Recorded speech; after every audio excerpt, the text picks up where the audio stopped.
राम राम भेणों, मैं थाने धनतेरस की बात कहूँ। अगर अच्छी लगे तो आगे शेयर करियो।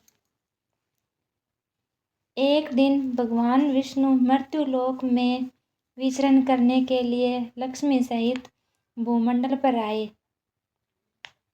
कुछ देर बाद लक्ष्मी से बोले कि मैं दक्षिण दिशा की ओर जा रहा हूँ, तुम उधर मत देखना।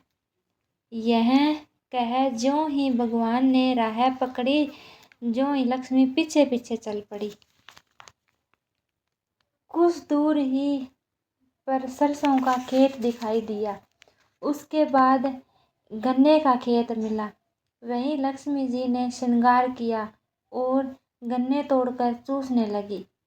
तक्षण भगवान लौट आए और यह देखकर लक्ष्मी पर क्रोधित होकर श्राप दिया कि जिस किसान का यह खेत है 13 वर्ष तक उसकी सेवा करो।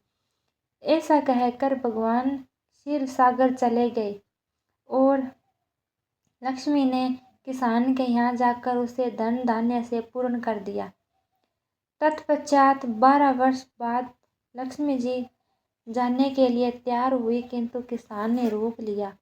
भगवान जब किसान के यहाँ लक्ष्मी को बुलाने आए तो किसान ने लक्ष्मी को जाने नहीं दिया।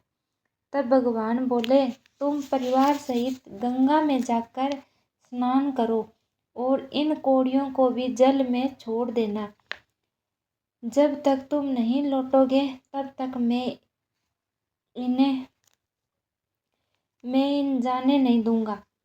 किसान ने ऐसा ही किया।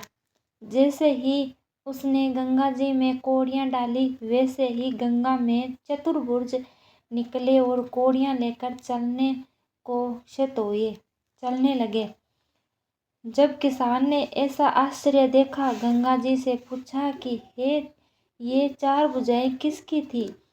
गंगा जी ने बताया कि हे किसान, वे चारों हाथ मेरे ही थे। तूने जो कौड़ियाँ मुझे भेंट की है, मैं किसी को दी हुई है।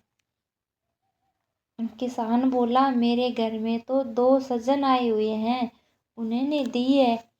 गंगा जी बोले, तुम्हारे घर जो स्त्री है वह तो माता लक्ष्मी है और जो पुरुष है वो भगवान विष्णु है।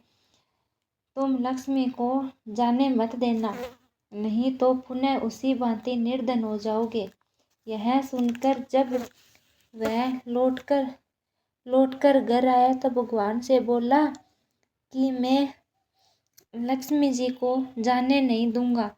तब भगवान ने किसान को समझाया कि इनको मेरा श्राप था, जो 12 वर्ष से तुम्हारी सेवा कर रही थी।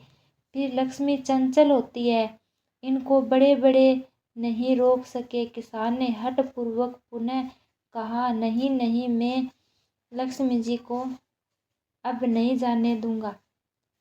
इस पर लक्ष्मी जी ने सव्य कहा कि हे किसान, यदि तुम मुझे रोकना चाहते हो तो सुनो,